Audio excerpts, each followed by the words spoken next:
What's the connection between Tennessee and this island paradise? Why are these Middle Tennesseans having a party in their PJs? Where does this country boy now call home when he's not on Capitol Hill? And what ghostly legend lurks here near the town of Adams, Tennessee? Find out now on Tennessee Crossroads.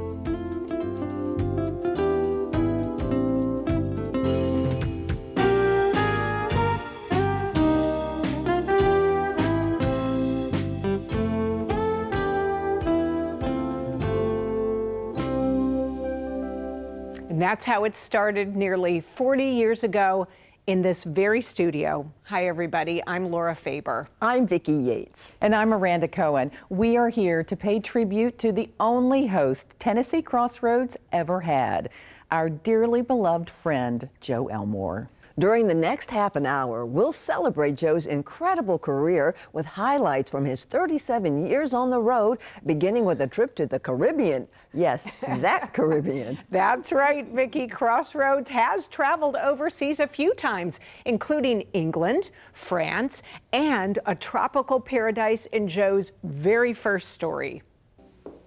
Hi, I'm Joe Elmore. Welcome to the first edition of Tennessee Crossroads. This is a show all about fascinating folks who live in and around Middle Tennessee. So it may seem a bit strange that our first story comes to you from the Cayman Islands, more than 1,000 miles away. Well, there is a definite Tennessee connection in Cayman. It's rapidly becoming a favorite tropical getaway for Middle Tennesseans. So when a local radio station asked a few of us, why don't you tag along on our trip to Cayman? We said, why not? These are Nashvillians, happily leaving home on a dreary, rainy day, and a few hours later, arriving in paradise.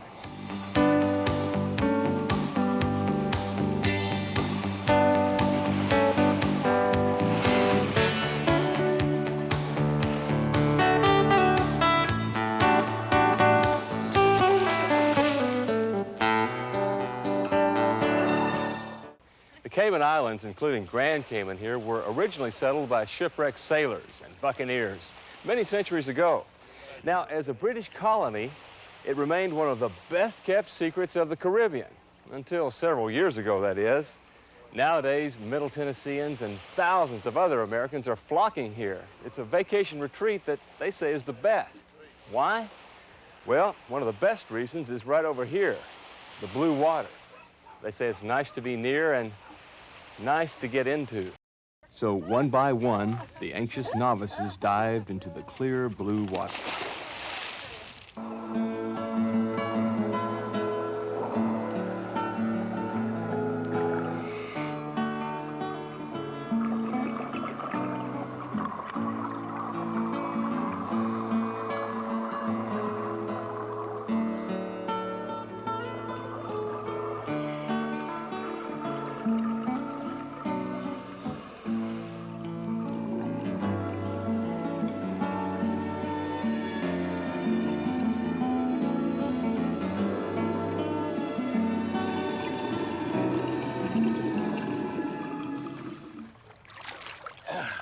You know, you have to wonder how many tourists and how much development will it take to spoil this little island paradise? A number of native Caymanians I've talked to since being here are wondering the same thing. Now, the local officials say they'll do their best to keep Nashville's proposed sister city a safe, well-preserved, distant relative. Meanwhile, if you have some vacation bucks you'd like to spend, and a place where the water's really nice and the pace is really slow, this might be your idea of paradise. Or maybe the next best thing. The Normandy countryside looks a lot like home. It's green, lush, and the terrain changes a lot, just like in Tennessee. The architecture, though, is unmistakably European. These days, Normandy is probably best known for D-Day and its famous landing beaches, where Allied forces launched the historic invasion to liberate France in 1944. You can't leave the cemetery, the Peace Museum, or the beaches without taking away stronger feelings about the destruction and waste of war. And while this site is a permanent monument to the courage and valor of those who gave their lives at Normandy, Perhaps it's also a symbol of the hope, fragile as it may be, of world peace.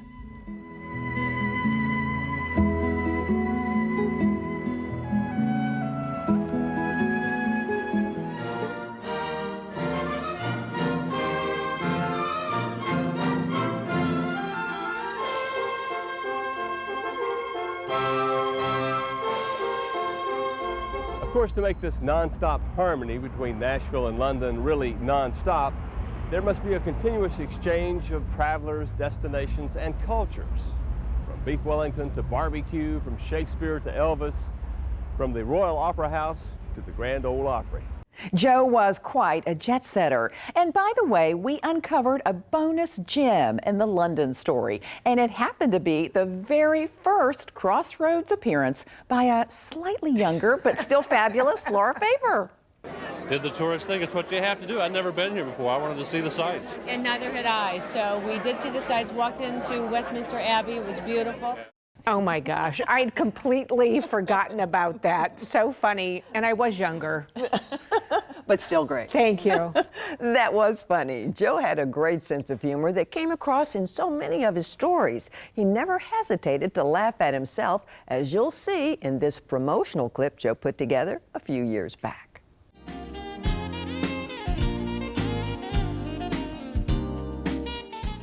Each show opens from a dedicated studio set, but from there we're off on the two-lane roads of the state in search of distinctive destinations. Our viewers love to eat, and so do we. That's why our most popular segments are about out-of-the-way diners, places you don't see advertised in the tourism brochures. Maybe a quaint, cozy cafe that specializes in skillet fried chicken. Then there's the defending food champ of Tennessee, barbecue. People here get downright passionate about it. I would rank barbecue up there with politics and religion when it comes to things you better not argue about. Of course, we try to make it look easy and seamless. Why is he crying? Because he doesn't want to get out. I was thinking about crying because I'm next. All right, get ready for takeoff. Let's kick the tires and light the fires. Run. Run, run, run, run, run, run.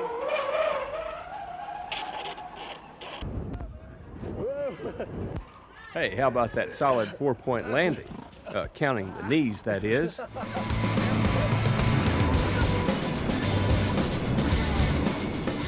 water level went down because I swallowed part of it. I didn't know we'd get wet. Or the time we visited a rural county fair, and I decided I could show viewers how to start an antique tractor. All right, let's make sure the gas is cut on. Now come up, real quick, quick. You done well. Do it again. All right. Now come up there hard. Oops. Hard and quick. Man, you farmers are built better than I am. Now pull up there quick now. All right, gosh, you about to go. Out of video yet? Can I do it with 2 hands? Yeah, do it quick. Now come on with it. I'm tired. I reckon you are. Come on, let's go start an easier one. All right. That's got.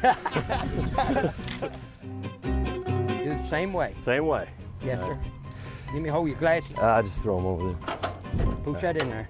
Now, come up there quick.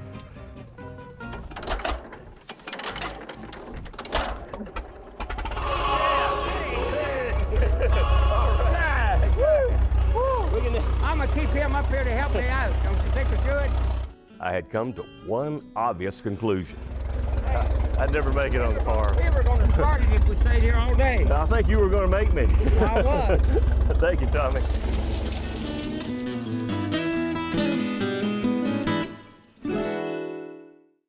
That was hilarious. Yes, it was. Hang gliding, whitewater rafting. Joe was a bit of a daredevil.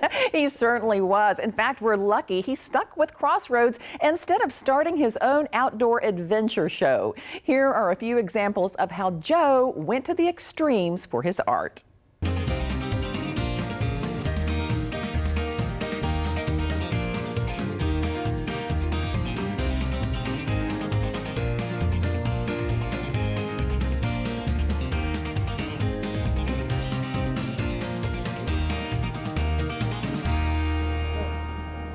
Nothing to it. I wasn't scared. I was terrified. But by now, there was no turning back. Finally, though, with the end in sight, even a first-time climber gets an extra wind and a will to make it all the way up.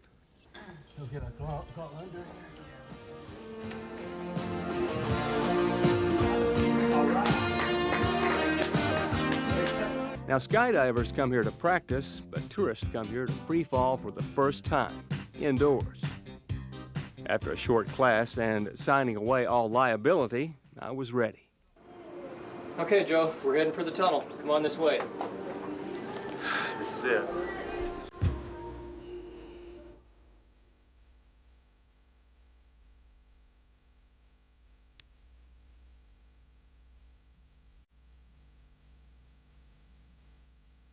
Well, it was fun. It's certainly a new addition to my vacation scrapbook.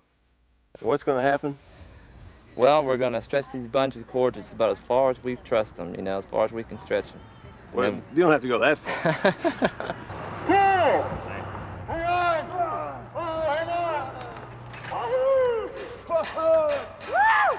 Yep, this is life in the medium fast lane, and it's just my speed. When Joe wasn't flying through the air, he found time to work on a number of Crossroads specials over the years. Some had to do with a specific topic or location, like the places he loved the most, the Smokies or Memphis. And it is no surprise that one of them was dedicated to the official Crossroads meal. What else? Barbecue. That's good. It may be a verb in some parts, but in Tennessee, it's definitely a noun. The end result of a smoking, cooking process that has its own unique history.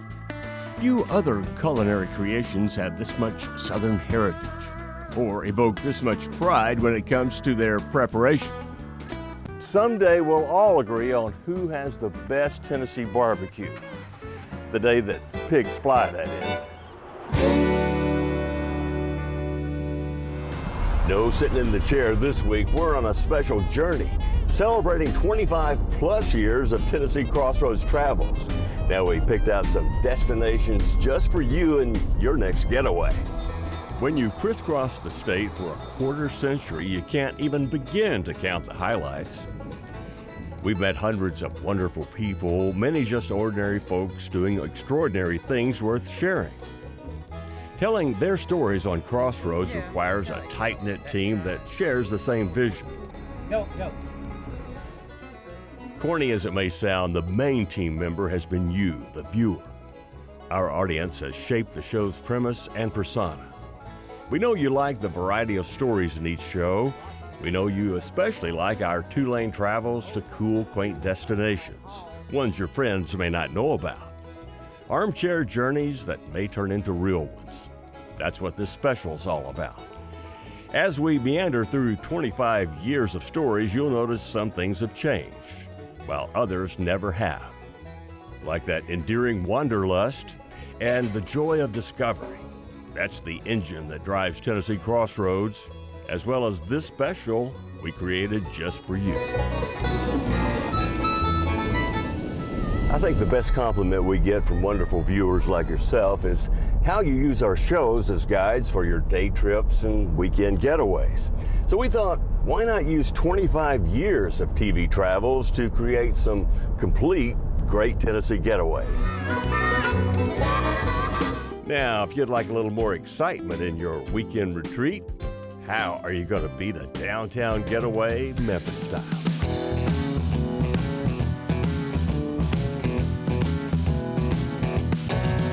Well, mosey on down to Memphis with me, Beale Street's playing the blues. Catch a little bit of that Delta spirit, eat my fill of barbecue.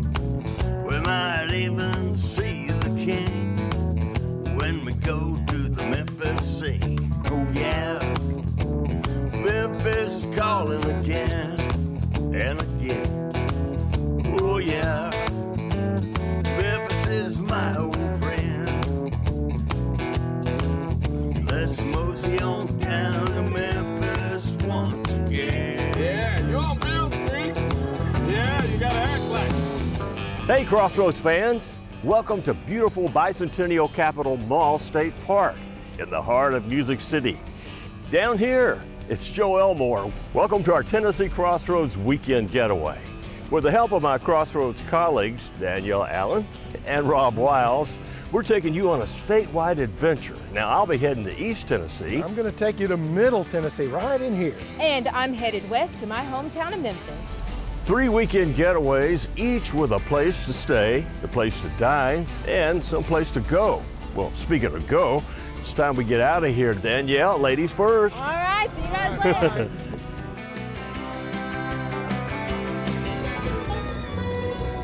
Well, no place like home, as they say, and we're back at home base, but what a ride.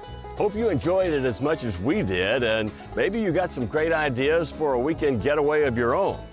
Now, we're going to stay on the road. We'll keep traveling and seeking out those great stories about people and places that you've enjoyed over the years. Now, speaking of that, though, we need your help.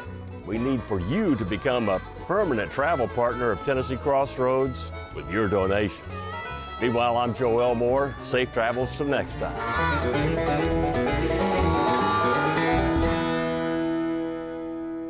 Earlier in the show, we saw Joe's first story. Next, we'll share the one he left us with. And of course, it highlights the favorite pastime of the Crossroads crew, eating. And we think you'll agree that the name of the place is perfect as Joe takes us to Local Joe's Cafe.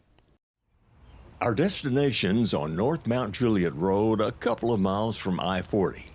A true southern meat and three that's worth the trip. But don't trust me, just ask the locals. Love it. I don't have to cook when we come down here. Have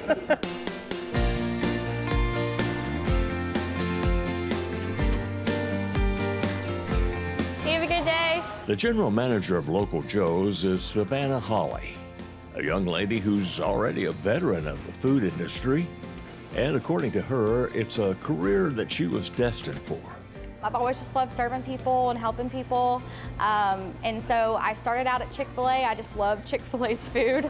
And so I got there, and then I just kind of fell in love with helping people and serving people. I kind of got out of it, and then I came back in. Told you about that. I graduated college and everything, and I came back to the food industry because I really do just love the people, and especially here because we have all our regulars that we love. So it's kind of like a family in a lot of ways. The menu changes daily and always features your favorite comfort food. Today we have the chopstick and onions. We have our Parmesan crusted tilapia, our chicken Alfredo, and our beef spaghetti, or homemade. They're both homemade. We make the sauces from scratch. And then I know I'm forgetting one. Oh, fried pork chop and gravy. And then we also have the Cajun turkey on the carving station. And an array of scratch-made side items. And the only downside is narrowing down your choices. Now, here's a pretty sweet deal. After you finish your plate of good old country cooking, each and every customer gets a free cookie. I have chocolate chip cookie today. Would you like one? My favorite. Here we are. Thank you, sir. Enjoy. Thank you, Amber. How do you plan all these menus? The help of my coworkers, knowing what the guests want. I talk to them all the time. Like, I'll come out into the dining room and be like, you know, what kind of food do you like? You know, what kind of food would you want to have on the menu? Some of them will just come to me and be like, I want shrimp bow tie pasta. Speaking for exact example, she'll know who she is if she sees this. But, and I'll be like, okay, I'll do that next week or whatever day it is. So we kind of try to make this place feel like home. And in that, we like to do what their mamas and their grandmas would do. Try to make it in quite a bit. It's great food, and you always see people, everybody in the community, all the locals, Local Joe, they come here. Well, I got a veggie plate, mac and cheese, creamed potatoes, and pinto beans, and the fabulous jalapeno cornbread. It's really good. Jalapeno cornbread. Well, Yeah. You've been here before, I guess. Many times, yeah. This is a regular for us. Everything's always fresh and really good. My favorite is the Cajun turkey. Anytime it's on the menu, we try to come. You know, before we go any further, I want to thank you for naming the place after me. Yeah, of course. In all truth, Joe's the name of the former owner, a man who got it all started. The new owner couldn't be prouder of the leadership Savannah's delivered although she credits her whole staff. We have a great team. It's so important. I mean, there's no way that we could do any of this without the whole team. We're very blessed, honestly, in that. We work so well together. I mean, I'm sure y'all noticed. We're like family. We're very close. Savannah obviously has great rapport with her servers. In fact, she has a lot of empathy for anyone in this often misunderstood line of work. I tell people that you should always serve at least once in your life, because I feel like you can kind of take for granted what all the service industry does for you if you don't, in just little ways. And I think it helps with empathy when you're going to other restaurants, because, you know, some people don't know what it takes, what kind of hard work it takes to put that love into food and serving other people.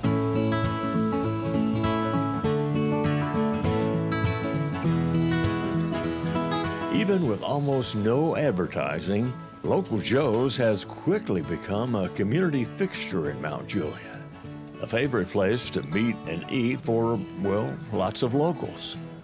Savannah and company want to keep it that way. However, the prospects of expansion may be hard to resist. You know, we want to be able to go to different areas. We have a lot of people that constantly ask us, will you come to Lebanon, or will you come to, I mean, I've had Murfreesboro and all kinds of things.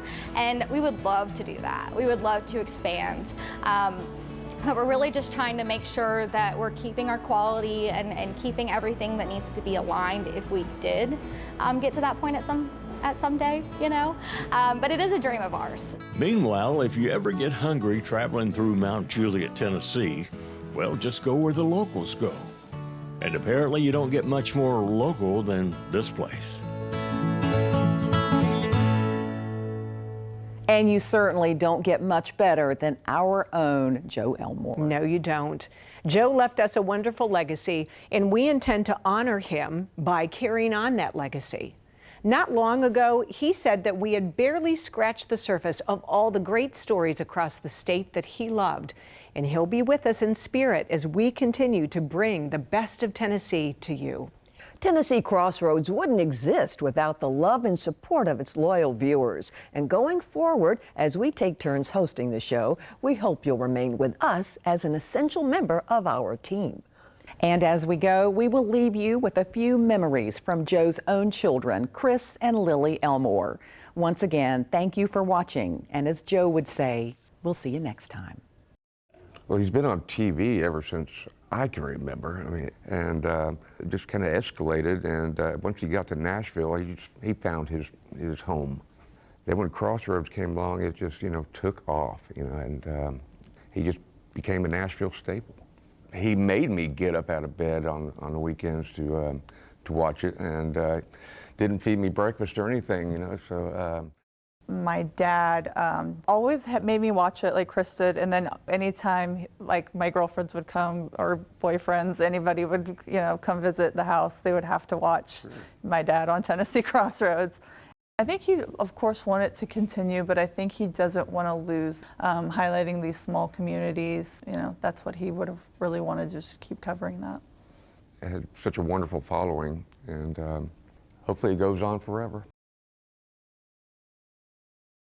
Hello everyone, I'm Joe Elmore. I heard from a friend that WDCN was starting a magazine show and made a phone call or two, and when they offered me the job, I thought about it for about 15 seconds and said yes. Well, they say ratings aren't everything, but you do want people to watch what you do, and the fact that this show is so highly rated is really gratifying, and that makes it all worthwhile. And I think it's because even with so many channels and so many options out there, that people love to know what's going on in their backyard that's good and positive. It's all about everything that's good about Tennessee, and it's always going to be that way.